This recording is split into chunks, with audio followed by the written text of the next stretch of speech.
आप जानते हैं जिस दुनिया में हम हैं The world वो living in. बीमार है। मैं 10-20% की बात नहीं कर रहा हूँ, 95% लोग इस पृथ्वी पे बीमार हैं। और अगर जैसे कई लोग बोलते हैं अरे उसकी मर्जी ना हो तो बीमारी नहीं आ सकती, तो अगर उसकी इच्छा से आज 95% लोग सताव में हैं, लोग कैंसर से मर रहे हैं, लोग एड्स से मर रहे हैं, लोगों के हार्ट फेल हो रहे हैं, बच्चे बीमारी में मर रहे हैं, तो फिर he is an evil creator. Her Sunday यहाँ पे गवाही देखते हो, लोग क्या कहते हैं, हमें नहीं पता था हमारा अधिकार, हमें नहीं पता था घोषणा करना। जिस दिन से घोषणा करने लगे कैंसर चंगे हो गए, दुष्ट आत्मा से आजाद हो गए, अलग अलग बीमारियां चंगी हो गई। क्यों? क्योंकि उन्होंने सत्य को जान लिया है। और यीशु मसीह ने कहा जब तुम सत्य को जान लोगे तो वो तुम्हें हर एक बंधुआई से आजाद कर देगा। जिस दिन आप जान लोगे कि 2000 साल पहले एक इमेंसिपेशन प्रोक्लेमेशन रिलीज करी गई कलवरी के क्रूज से, जिसमें यीशु ने कहा आज के बाद सारे बंधुओं को छुड़ा दिया जाए, आज के बाद सारे पापियों को क्षमा कर दिया जाए और सारे बीमारों को चंगा कर दिया जाए।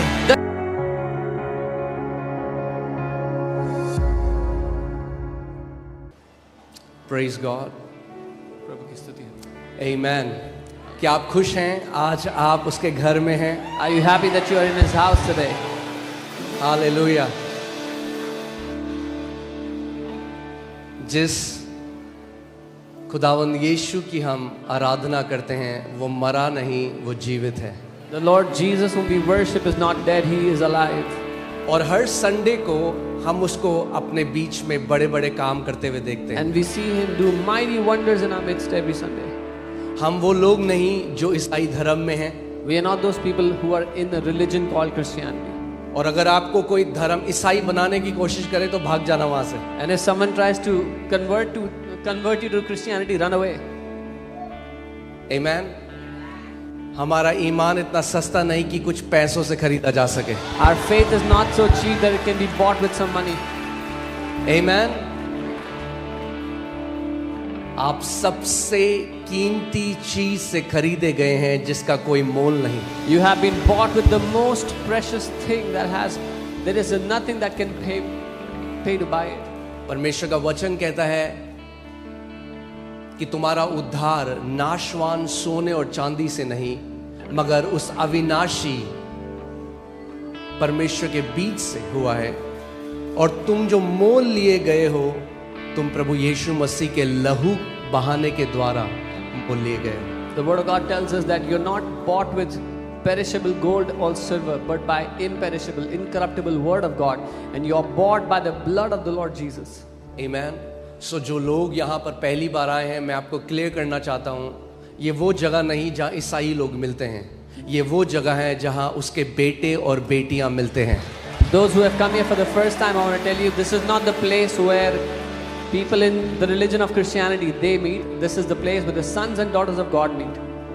यीशु मसीह किसी को ईसाई बनाने के लिए नहीं आया। Jesus did not come to convert anyone to Christianity. Amen. वो हमें परमेश्वर की संतान बनाने के लिए आया है। He came to make us sons and daughters of the Most High God. Hallelujah. So मैं बहुत एक्साइटेड हूँ आज के वचन के लिए। I am very excited for today's word. Amen. क्या हम लोग कुछ सीख रहे हैं परमेश्वर के वचन से? Are we learning something from God's word?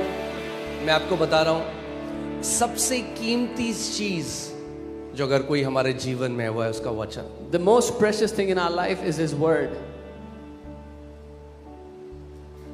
लोग आपसे आपकी नौकरी ले सकते हैं, आपकी कार ले सकते हैं, आपका घर ले सकते हैं, मगर जो उसका वचन आपके हृदय के अंदर छुपा हुआ है वो आपसे कोई नहीं चुरा सकता। People can take your car, your house, your job away, but the word that is hidden in your heart, nobody can steal it from you. Amen. और इसीलिए शैतान पूरी कोशिश करता है कि जो ये वचन है इसके बीज आपके हृदय में प्रवेश न करें। And this is why the devil tries his best that the seed of this word does not go into your heart. हाँ, उसको कोई परवाह नहीं अगर आप एक कलीसिया आते हैं, नाचते हैं जब आराधना होती है, मगर वचन अगर पता है, अगर एक व्यक्ति के हृदय के अंदर वचन चला गया तो वो व्यक्ति शैतान के चंगुल से आजाद हो गया। He does not bother if someone comes to church and dances in worship, but he knows if the word goes into someone's heart, that person is free from the devil's bondage. सो इसीलिए इस समय आपकी सबसे बड़ी जिम्मेदारी क्या है कि आपको प्रार्थना में रहना है, आपको पवित्र आत्मा से कहना है, पवित्र आत्मा मेरी मदद कर कि जो वचन आज भेजा जाता है वो पथरीली भूमि में ना गिरे, मगर एक अच्छी भूमि पे उसके बीज गिरे। So your biggest responsibility today is that you would pray, Holy Spirit, let not the word fall on hard ground, but on a good ground. Okay, आज तीसरा भाग है।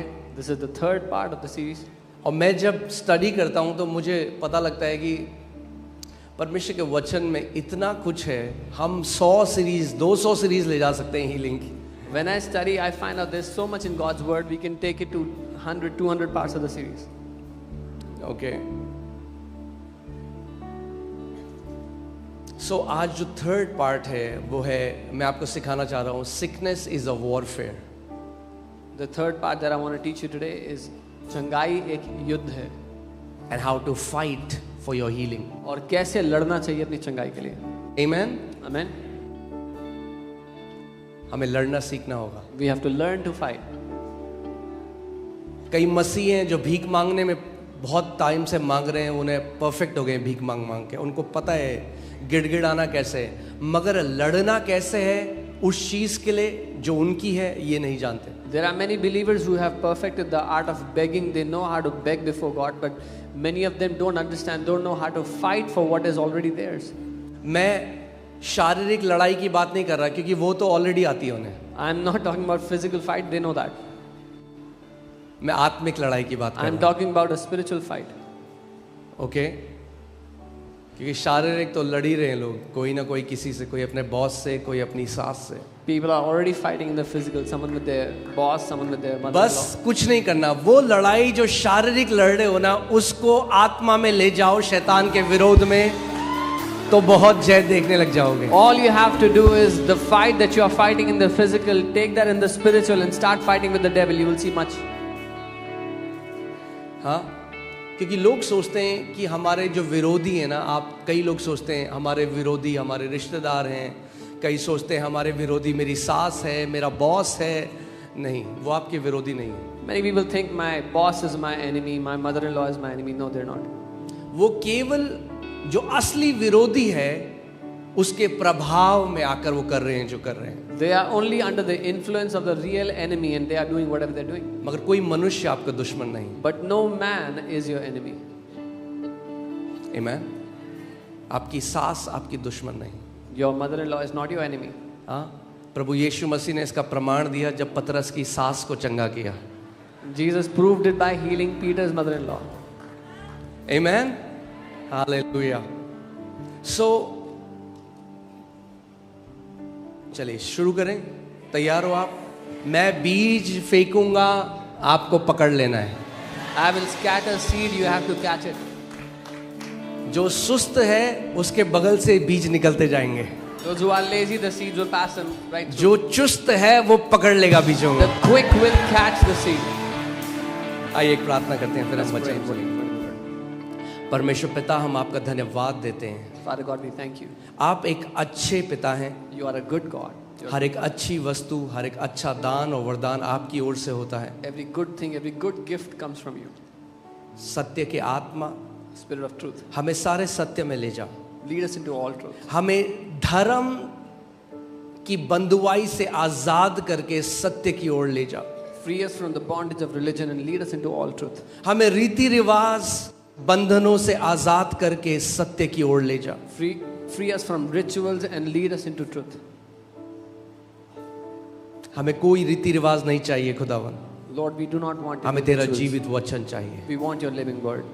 हम तुझे जानना चाहते हैं We want to know you जैसा तू हमें जानता है। as you know us. हमारे कानों को खोल दे आज, Open our ears today. हमें अपने गूढ़ की बातें बता, Teach us your deep things. यीशु के नाम में, In Jesus' name. Amen, Amen. Amen, hallelujah. आप बिलीव करते हो आज का वर्ड आपके लिए है? Do you believe today's word is for you? Okay, चलिए मैं शुरू करता हूँ। सबसे पहली चीज आप जानते हैं, we live in a sick world. हम एक बीमार दुनिया में रहते हैं. We live in a sick world. हम एक बीमार दुनिया में रहते हैं.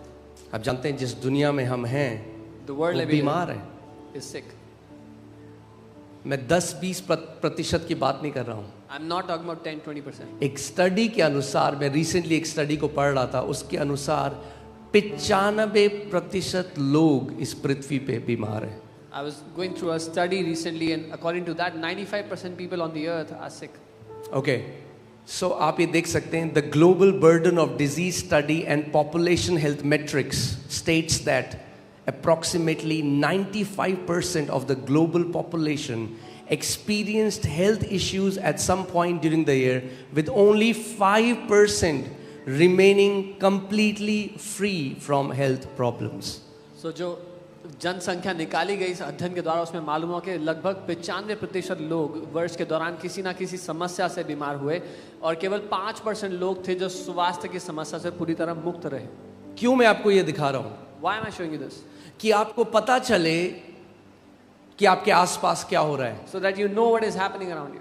और अगर उस परमेश्वर की पूर्ण इच्छा इस पृथ्वी पे पूरी होती, And if the will of that God was being manifested on the earth, और अगर जैसे कई लोग बोलते हैं, अरे उसकी मर्जी ना हो तो बीमारी नहीं आ सकती, and as many people say, oh, if it's not His will, sickness cannot come. तो अगर उसकी इच्छा से आज 95% लोग सताव में हैं, लोग कैंसर से मर रहे हैं, लोग एड्स से मर रहे हैं, लोगों के हार्ट फेल हो रहे हैं, बच्चे बीमारी में मर रहे हैं, तो फिर he is an evil creator. Then if according to His will people are dying in cancer, children are dying, people are sick and suffering, तो फिर वो एक बहुत ही दुष्ट सृष्टि करता है. फिर वो एक अच्छा परमेश्वर नहीं. Then He is not a good God. वो फिर उन शैतान बच्चों की तरह है जो एक मेंढक को पकड़ लेते हैं, उस पे पत्थर मारते हैं, या एक जानवर को पकड़ लेते हैं बेजुबान और उसको मार मार के लहूलुहान कर देते हैं, और उससे उनको मजा आता है. तो उस खुदा को सताओ दे दे के, अपने सृष्टि को सता के उसको मजा आता है फिर. Then He is like those evil kids who like to torment animals and shed their blood, and they take pleasure in that. He is like that God who wants to make His creation suffer and get pleasure out of it. क्यों मैं आपको ये बात बता रहा हूं? Why am I telling you this? क्योंकि अपने आसपास की परिस्थिति को देखकर आप परमेश्वर की परिभाषा को नहीं जान सकते. Because you cannot look around what's happening and then define God according to it. यीशु मसीह आया प्रकट करने के लिए कि परमेश्वर पिता कैसा है. Jesus came to manifest how the heavenly Father is. और उसने कहा कोई नहीं जानता उस स्वर्गीय पिता को, केवल उस पुत्र को जो उसके अंदर में से निकल के आया है. And he said no one knows the Father except the Son who came out of the bosom of the Father. Okay, so एक पहली बात जान लो, So know this. परिस्थितियां हमें नहीं बता सकती सत्य क्या है. Situations cannot tell us what is the truth. इसीलिए तो आज इतने लोग नास्तिक हैं, Which is why many people are atheists today. क्योंकि जब आसपास देखते हैं When they look around, तो उन्हें दिखता है. मैंने आपको क्या बोला था, अगर आप किसी राज्य में जाओ, जैसे सऊदी अरेबिया जाओ जहाँ पे राजा हैं, या दुबई जाओ, और वहाँ पे आप देखो लोग मर रहे हैं सड़क में, खाने को नहीं है, भूख से मर रहे हैं, लोगों के पास अच्छी सुविधाएं नहीं है, तो वहां से आपको क्या पता लगता है राजा कैसा है उस जगह का? दुष्ट है. I told you if you go to a kingdom where there are still kings like Saudi Arabia, and if you see people dying on the streets out of hunger, don't have amenities, you will say the king is an evil king. तो इससे हमें पता लगता है कि कोई तो है जो इस पृथ्वी पे राज कर रहा है जो दुष्ट है. So that tells us that there is somebody who's ruling on this earth who is evil. कितने लोग मेरे साथ हैं? How many of you? आप समझ रहे हो इस बात को? You understand? परमेश्वर इस पृथ्वी पे अभी राज्य नहीं कर रहा है. God is not ruling on this earth right now. यीशु मसीह ने कहा the prince of this world is coming, talking about devil. यीशु ने कहा इस जगत का राजकुमार आ रहा है, वो शैतान की बात कर रहा है. सो कौन रूल कर रहा है इस पृथ्वी पे अभी? Who is ruling on the earth?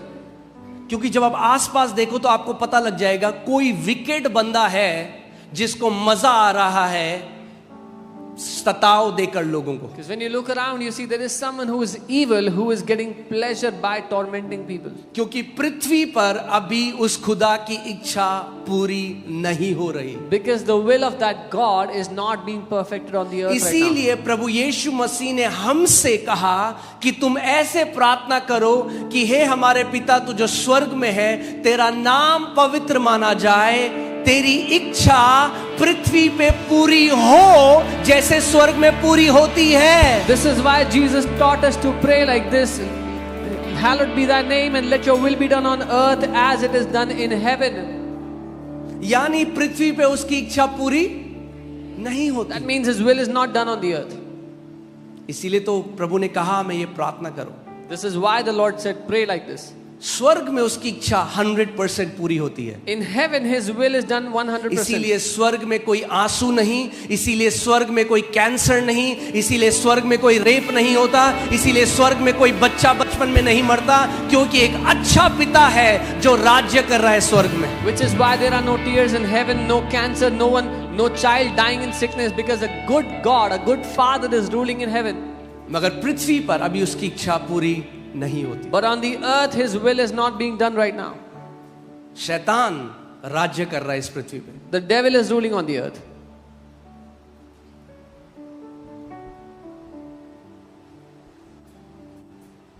America में स्लेवरी जो है, दास बनाना लीगल था।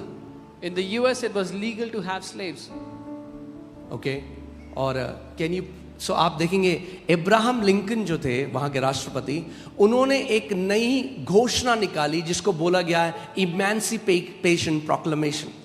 और the president of the country, he took out a new declaration, the Emancipation Proclamation. जिनको बोला गया है मुक्ति उद्घोषणा। मुक्ति उद्घोषणा। और ये मुक्ति उद्घोषणा क्या थी? उन्होंने एक नियम निकाला, एक बिल निकाला लीगली कि आज के बाद जो हुआ था 1863 में, 1863 में, 63 सही है, 63 में, वहां पे अब्राहम लिंकन ने बोला आज के बाद अब कोई दास नहीं बना सकता, इलीगल है दास बनाना। He took out a bill in 1863 and said after today no one can have a slave, it's illegal to have slaves. अब ध्यान से सुनो मेरी बात। लीगली ये डिक्री निकाल दी गई एक राष्ट्रपति के द्वारा अमेरिका में, जो हाईएस्ट अथॉरिटी है। A president who is the highest authority of the country made a legal decree. तो आपको क्या लगता है फिर क्या हुआ होगा? What do you think would have happened after that? So legally 1863 में क्या हुआ? स्लेवरी एंड हो गई legally. In 1863 slavery ended legally. मगर रियलिटी में 100 साल लग गए सारे स्लेव्स को फ्री होने में। But in reality it took 100 years for all the slaves to be set free. क्यों? Why? पहली बात, क्योंकि कई जो दास थे, गुलाम थे, उन गुलामों को पता ही नहीं था कि उनकी आजादी की घोषणा 100 साल पहले हो चुकी है। Because many of those slaves did not even know that there is a declaration that has already set them free. Jesus said, "You shall know the truth, and truth will set you free." यीशु ने कहा तुम सत्य को जानोगे और सत्य तुम्हें आजाद करेगा। ओके 100 साल हो गए, It's been 100 years. फिर भी लोग गुलामों को रखे हैं अपने घर में, और वो क्या चाहते हैं? इस गुलाम को कभी भी ये इमेंसिपेशन प्रोक्लेमेशन नहीं सुनाई देनी चाहिए, क्योंकि जिस दिन इसको पता लग गया ये खड़ा हो जाएगा अपने अधिकार में। People still had slaves working under them. They had slaves in their house and they never wanted the truth to come to them, because the day the slave will know, he will come out. ऐसे ही शैतान चाहता है इनको ईसाई बनाए रखो, रीति रिवाज करो, मोमबत्तियां जलाओ, मगर सत्य इनके कानों में अगर पड़ गया तो ये खड़े हो जाएंगे अपने अधिकार में, और फिर मैं इनको बांध ना पाऊंगा। This is what the devil wants. Keep them in the religion of Christianity. Let them do their little rituals. Because if they know the truth, they will come out. They'll be set free, and I'll not be able to bind them anymore. आप हर Sunday यहाँ पे गवाही देखते हो, लोग क्या कहते हैं, हमें नहीं पता था हमारा अधिकार, हमें नहीं पता था घोषणा करना। जिस दिन से घोषणा करने लगे, कैंसर चंगे हो गए, दुष्ट आत्मा से आजाद हो गए, अलग अलग बीमारियां चंगी हो गई। क्यों? क्योंकि उन्होंने सत्य को जान लिया है। और यीशु मसीह ने कहा, जब तुम सत्य को जान लोगे तो वो तुम्हें हर एक बंधुआई से आजाद कर देगा। You hear testimonies every Sunday in this place how people, when they got to know their authority, they came out of cancers and sicknesses. Jesus said, when you will know the truth will set you free. Amen. तो इसका मतलब आप उतने ही आजाद हो जितने सत्य को आप जानते हो। So that means you're only free to the extent to which you know the truth. उतना नहीं जितना आप गिड़गिड़ाते हो, उतना नहीं जितना आप उपवास करते हो, जितना आप सत्य को जानते हो। Not as much as you beg or you fast, but as much as you know the truth. Hallelujah. तो यानी आपकी दौड़ गिड़गिड़ाना नहीं है, भीख मांगना नहीं है, सत्य को जानना है। So your race is not begging and crying, but to know the truth. और सत्य क्या है? What is the यूहन्ना 17:17 में यीशु मसीह ने कहा, हे पिता, हमें अपने सत्य से शुद्ध कर, तेरा वचन ही सत्य है। John 17:17, Jesus said, sanctify us by your truth. Your word is truth. अपनी बाइबल को ऊपर उठाओ अपने हाथों में, Lift up your Bible in your hands. बोलो, खुदा तेरा वचन सत्य है। Tell him, Lord, your word is the truth. Amen. Hallelujah. So legally 1863 में फ्री हो गए, Legally they were free in 1863. मगर 100 साल तक गुलाम रहे क्योंकि सत्य को नहीं जानते थे। But they remained slaves for 100 years because they did not know the truth. क्योंकि जिस दिन आप सत्य को जान लोगे, Because the day you will know the truth. जिस दिन आप जान लोगे कि 2000 साल पहले एक इमेंसिपेशन प्रोक्लेमेशन रिलीज करी गई कलवरी के क्रूज से, जिसमें यीशु ने कहा, आज के बाद सारे बंधुओं को छुड़ा दिया जाए, आज के बाद सारे पापियों को क्षमा कर दिया जाए और सारे बीमारों को चंगा कर दिया जाए। The day you find out that 2000 years ago there was an emancipation proclamation where Jesus said, let all the captives be set free, let all those under the bondage of the devil be set free, let all those who are sick be healed. Amen. 2000 साल पहले ये घोषणा कर दी गई हर एक के लिए। This was declared 2000 years ago for each one of us.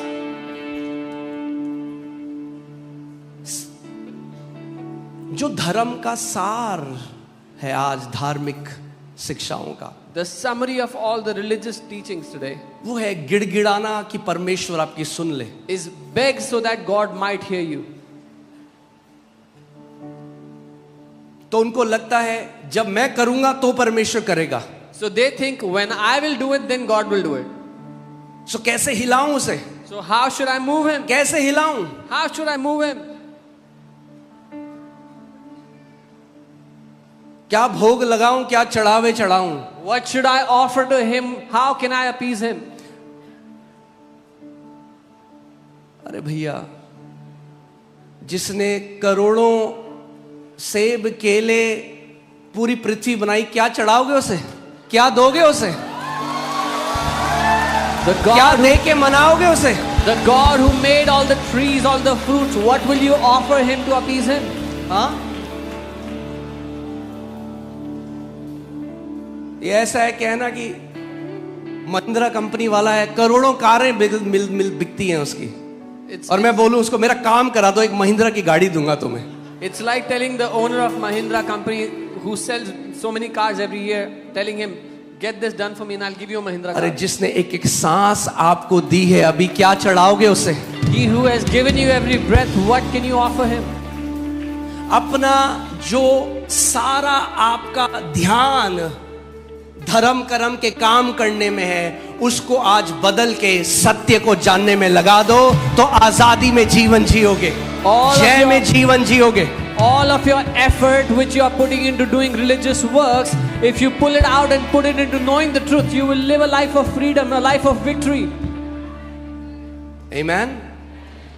अरे करप्ट नहीं है वो ऊपर वाला, उसको ब्राइब नहीं दे सकते। He is not corrupt. You cannot bribe him. उसको मनाने की जरूरत नहीं है भैया, You don't need to appease him. Don't need to वो convince तो him. माना हुआ है 2000 साल से। He is already convinced since उसको 2000 क्या years. मना रहे हो? Why are you trying to अरे अपने convince him? दिल को मनाओ जो मानता नहीं है। Convince your heart that does not agree. हाँ, जैसे एक संत ने कहा, दिल है कि मानता नहीं। As a saint said, the heart doesn't agree. Gospel है भाई, जब खुदा का वचन अंदर घुस जाएगा ना, मैं बता रहा हूं हर चीज में गॉस्पेल दिखाई देगी आपको। When the word of God goes in your heart, you will see the gospel everywhere. Bible कहती है जो पवित्र है उसके लिए सब पवित्र है, और जो अपवित्र है उसके लिए सब अपवित्र है। Bible says, for the pure everything is pure, for the impure everything is impure. हाँ,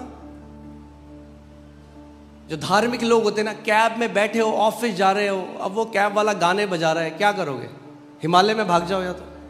So the religious people, when they're traveling in the cab, guy is playing songs. Either you run away from the city life and go. मगर मैं आपको बता रहा हूं, अगर उस यीशु से भरे हुए हो ना, वो गा रहा है लड़की के लिए, मगर जब आप गाना सुनोगे ना, तो आपका दिल कहेगा ये मेरा यीशु, ये मेरी बंदगी, मेरी दिल लगी मेरे यीशु से है, तो जो कुछ मेरे आसपास है ना, वो उसको अर्पित है। If you're filled with Jesus, you'll say, all of my affection, all of my devotion belongs to Him alone. उसको लड़की से प्यार है तो लड़की के लिए गा रहा है, मुझे यीशु से प्यार है तो मैं यीशु के लिए गा रहा हूं। He loves a girl, so he's singing for a girl. I love Jesus, so I'm singing for Jesus.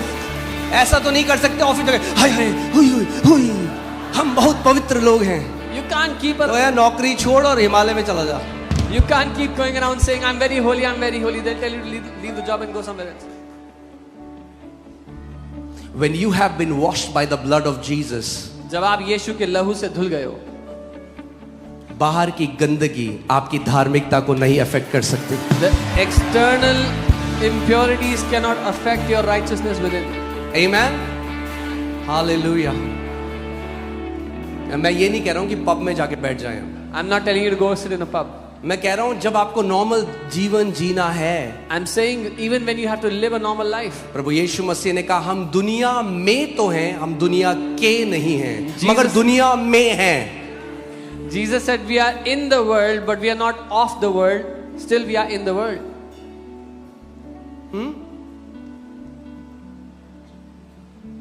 क्योंकि मैं किसी के साथ था, वो कहीं पे खड़े थे, वहां पे कुछ बज रहा था। I was with someone, they were in a place कोई and था something was playing. कहीं पे कुछ बज रहा था, Someone was somewhere and तो कह something was रहा playing. हाँ कुछ हो रहा है। So they started to तो मैं खड़ा react, वहाँ। and I stood there. मैंने कुछ भी तो नहीं हो रहा I है। said nothing is happening. क्या हो रहा है? What is happening?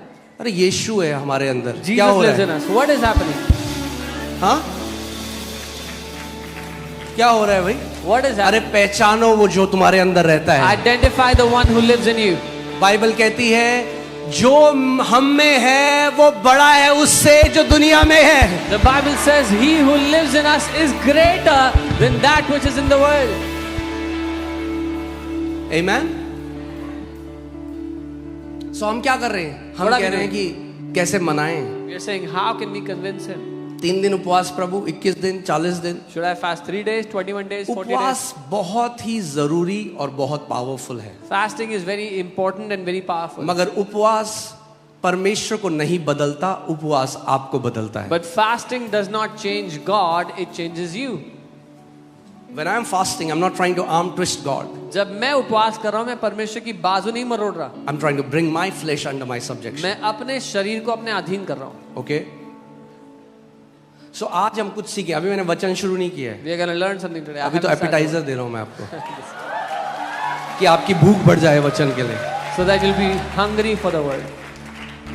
Amen. So जब मैं बीमार था और मैंने आपको बताया उस एक्सक्रूशिएटिंग पेन में, मैं कोशिश कर रहा था परमेश्वर को मनाने की, कितना वचन घोषणा करूं, कितना करूं कि परमेश्वर खोल दे मुट्ठी और चंगाई खोल दे। When I was suffering from that excruciating headache that I told you about, and I was trying to come before the Lord and I was asking how much declaration should I do, what should I do that God will give me my healing. और एक दिन परमेश्वर ने मुझसे बात करी जब मैं प्रार्थना कर रहा था, और उसने कहा, My son, stop trying to convince me. And one day the Lord spoke to me और मुझसे कहा, मेरे बेटे मुझे मनाने की कोशिश करना बंद कर दो. He said, I'm already convinced for your healing. उसने कहा मैं तो पहले से ही माना In हुआ fact, तुम्हारे लिए, I want to see you healed more than you want to see yourself healed. बल्कि जितना तुम अपने आप को चंगा देखना चाहते हो उससे कई ज्यादा बढ़ के मैं तुम्हें चंगा देखना चाहता हूँ। It's your heart that does not believe my word. पर वो तुम्हारा दिल है जो मेरे वचन को नहीं मानता।